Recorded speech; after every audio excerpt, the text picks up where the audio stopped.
Work out the following integral. The integral is sec squared 2x tan 2x dx.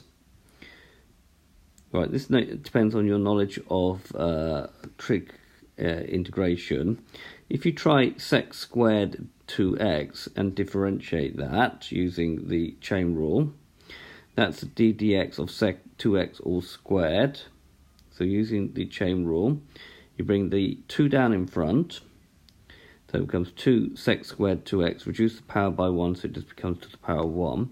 And then you have to differentiate sec 2x, and the differential of sec 2x is tan 2x sec 2x. But because there's a 2x there, you need to add another 2 in. And therefore we're going to get 4 times sec 2x times sec 2x is sec squared 2x tan 2x. So we've got 4 times too much in my guess. So the answer to the integral sec squared 2x tan 2x dx is going to be sec squared 2x, but with a quarter in front to compensate for the fact that I'm going to get a 4.